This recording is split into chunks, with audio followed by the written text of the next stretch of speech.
कर्मचारी राज्य बीमा निगम अर्थात ईएसआई कॉरपोरेशन में अनुवादक जूनियर ट्रांसलेशन ऑफिसर की भर्ती आई है। कुल 76 रिक्तियां हैं। इसकी जानकारी तो आप लोगों को हो चुकी होगी। इन रिक्तियों की पूर्ति अर्थात यह जो भर्ती प्रक्रिया है वह यूनियन पब्लिक सर्विस कमीशन करेगी। यूनियन पब्लिक सर्विस कमीशन ने अपने नोटिफिकेशन में यह बात कही है। इसके लिए आयु सीमा रखी गई है 30 वर्ष। 5 साल की अधिकतम छूट दी गई है। एससी, एसटी और बाकी जो कैटेगरी हैं उनको अपनी कैटेगरी के अनुसार छूट मिलेगी। आवेदन शुल्क सिर्फ 25 रुपए है, तो आप लोग यदि चाहें तो आवेदन कर सकते हैं। इसके क्वालिफिकेशन में मांगा गया है कि आपको मास्टर्स होना चाहिए, एसएससी के ही सामान्य मास्टर्स होना चाहिए किसी विषय में, हिंदी या अंग्रेजी माध्यम रहा हो, ग्रेजुएशन। तो पूरी जानकारी मैंने gali-kucha.blogspot.com में डाल दिया है। आप उसके अनुसार देख करके लिंक भी दिया हुआ है, आवेदन कर सकते हैं। अब इसमें दो सबसे बड़ी बात है। पहली बात कि इस विज्ञापन में यह लिखा गया है कि चयन प्रक्रिया साक्षात्कार के आधार पर होगी, अर्थात आपका यहां इंटरव्यू होगा।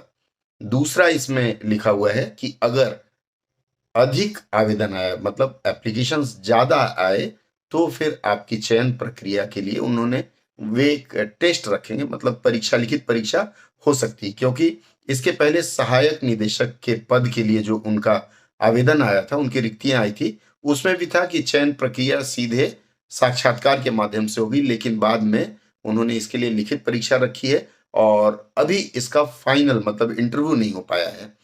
आप भी यह मान सकते हैं।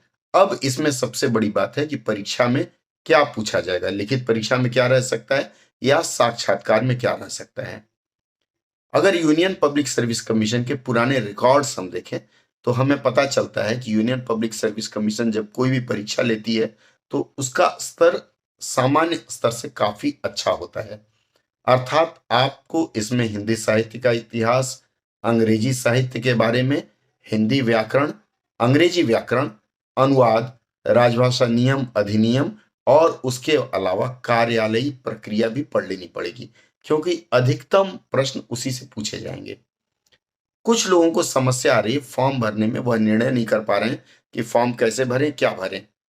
सामान्य प्रक्रिया पहले आप पूरी कर लें, उसके बाद जो फॉर्म आता है, आइए मैं आगे दिखाता हूं आपको।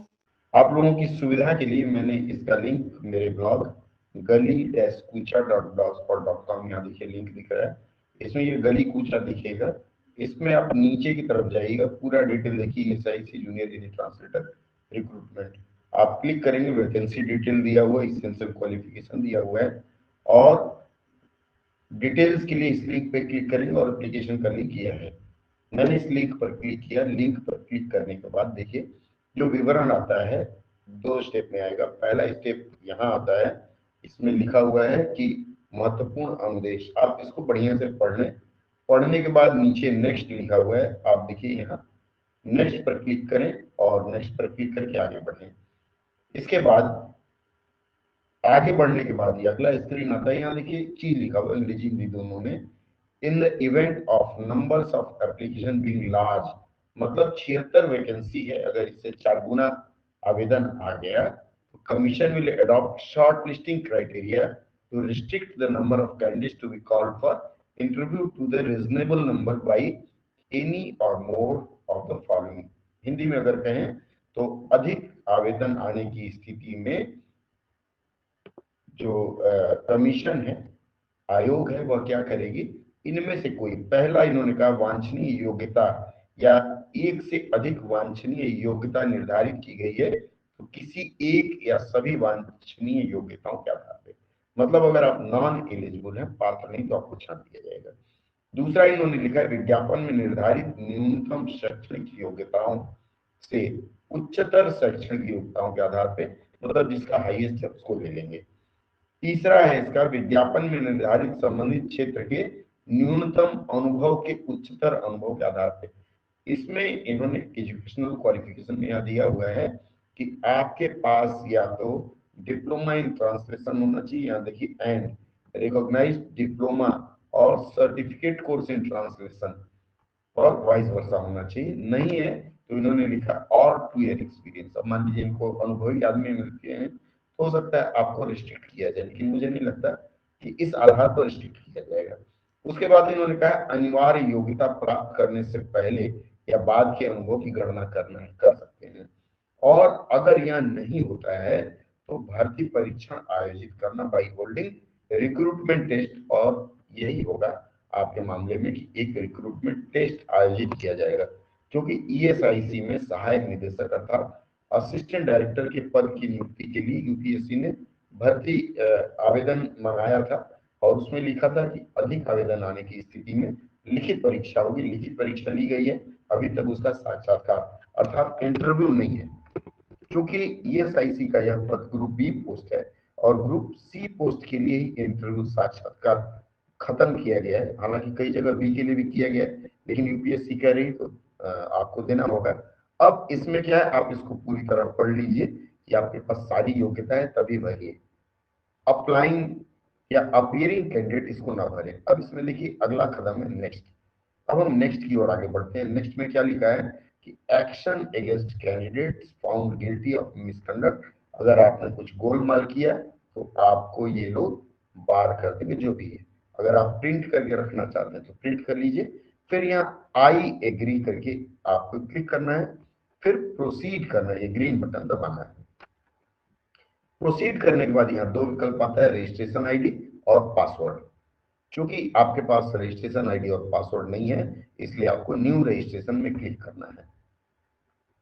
अब यहाँ न्यू रजिस्ट्रेशन में देखिए नाम, middle name, last name, fathers name, mothers name, gender, community, और उसके बाद आता है अगर आप विकलांग हैं तो जन्म तिथि, प्लेस ऑफ बर्थ जन्म स्थान, और राज्य जहां आपका जन्म हुआ था, आपकी राष्ट्रीयता, उसके बाद आपका मोबाइल नंबर दोबारा पुष्टि करें, ईमेल पता, उसके बाद एक पासवर्ड डालेंगे। वह सब डाल करके सहेजें और जारी रखें। यहाँ तक आपने फॉर्म पहला स्टेप पूरा कर लिया। उसके बाद आपको संदेश मिला होगा कि अप्लाई नाउ होम पेज पे जाके, फिर से होम पेज पे आ गए। जैसे ही ओके करेंगे होम पेज पे आ गए। अब इसमें किसी भी पोस्ट के लिए आप आवेदन कर सकते हैं जिसके लिए आपको पात्रता लगती है। तो हम यहाँ जाएंगे जूनियर ट्रांसलेशन ऑफिसर JTO, यहाँ आवेदन करें हिंदी में या अंग्रेजी में, किसी पे क्लिक करेंगे। आवेदन करने पर जब आपने क्लिक किया तो यहाँ देखिए आपका फिर से वही विकल्प जो इसके पहले आया था उसमें आप करें, और आप यहाँ नेक्स्ट पर जाएं। नेक्स्ट पर जाने के बाद फिर वेरी इंपॉर्टेंट, वो भी आपने पढ़ लिया, नेक्स्ट पे चलिए। नेक्स्ट पे चलने के बाद फिर एक विकल्प आया, वहां आपको जैसे मैंने बताया था कि यहाँ क्लिक करना है। क्लिक करने के बाद प्रोसीड करना है, आगे बढ़े। इसके बाद रजिस्ट्रेशन आईडी आपके पास आया था, रजिस्ट्रेशन आईडी डालें और पासवर्ड डालें। चलिए डालिए आप लोग। मैं जब आप आवेदन भरना शुरू करें अर्थात एप्लीकेशन भरना शुरू करते हैं तो उसमें सबसे पहले दो चीज़ें आपसे मांगी जाती है। आपका आइडेंटिटी प्रूफ अर्थात आधार या पैन कार्ड, उसका नंबर डालेंगे और आइडेंटिटी प्रूफ आप अपलोड करेंगे। उसके बाद आपको देना है आपके बर्थ का प्रमाण, जन्म का प्रमाण पत्र, बर्थ सर्टिफिकेट, या फिर जो भी मान्य है मैट्रिकुलेशन वगैरह का वह देंगे। उसको भरते हुए जब आप और आगे बढ़ेंगे तो फिर आता है आपका मीडियम ऑफ स्टडी। देखिए यहाँ लिखा हुआ है मीडियम ऑफ स्टडी, इंग्लिश या हिंदी जो रहा हो। फिर क्वालिफिकेशन लेवल, क्वालिफिकेशन लेवल में ये देखिए यहाँ पोस्ट ग्रेजुएशन लिखा हुआ है, kindly select the qualification level correctly. तो पोस्ट ग्रेजुएशन मांगा गया है तो पोस्ट ग्रेजुएशन करेंगे सेलेक्ट। उसके बाद स्पेशलाइजेशन या मैंडेटरी सब्जेक्ट में यहाँ देखिए अदर है, जो भी सब्जेक्ट आप पढ़े हैं वो डालिए। जैसे इसमें हिंदी मांगा गया तो हिंदी डालिए, इंग्लिश है तो इंग्लिश डालिए। उसके बाद आपको यूनिवर्सिटी का नाम देना है। यूनिवर्सिटी का नाम देने के बाद कॉलेज का नाम देना है। देखिए ध्यान दीजिएगा, अगर आप इग्नू से पढ़े हुए हैं तो आप कॉलेज का नाम मत डालिए। इग्नू वाले ध्यान दें, इग्नू से पढ़े हुए हैं तो Indira Gandhi national open university ही डालिए, नहीं तो बाद में दिक्कत पड़ जाएगी। उसके बाद ड्यूरेशन, कब आपने एडमिशन लिया था और कब वहाँ से रुखसत हुए। उसके बाद date of notification of result या इशू ऑफ फाइनल मार्कशीट, आपके मार्कशीट में वो डेट रहता है वो डालना है। डिवीज़न और class, first division second division वह सब डालेंगे। रिजल्ट टाइप डालेंगे, रिजल्ट स्कोर, यह सब आपके मार्कशीट में लिखा रहता है। डेट ऑफ डिग्री मान लीजिए डेट नहीं है तो नॉट अवार्डेड डेट, अगर डिग्री नहीं आई है तो वह डाल देंगे, डिग्री आ गई तो इसमें डाल देंगे। या ये जो डिग्री का डेट है इसका मतलब एक प्रोविज़नल आता है, फिर डिग्री के लिए आप आवेदन करते हैं तो प्रोविज़नल आप नहीं लिख कर के नॉट अवार्डेड डेट कर दीजिए। उसके बाद ध्यान दीजिएगा कि इसमें आपको जो भी डिग्री लिखते हैं उसका पीडीएफ डालना पड़ता है। यहाँ देखिए upload degree, PDF browse from your system या फेच फ्रॉम डिजी लॉकर।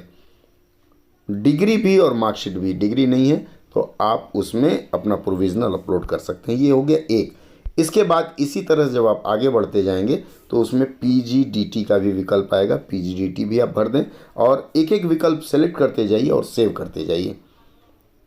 ध्यान दें कि अगर आपने एमए इंग्लिश से किया है या एमए हिंदी से किया है तो यहाँ एमए हिंदी और इंग्लिश का विकल्प आ जाएगा। अगर नहीं आता है तो अदर सब्जेक्ट्स है तो अदर सब्जेक्ट लिख करके ये जो अदर लिखा है यहाँ आप विषय चुनेंगे।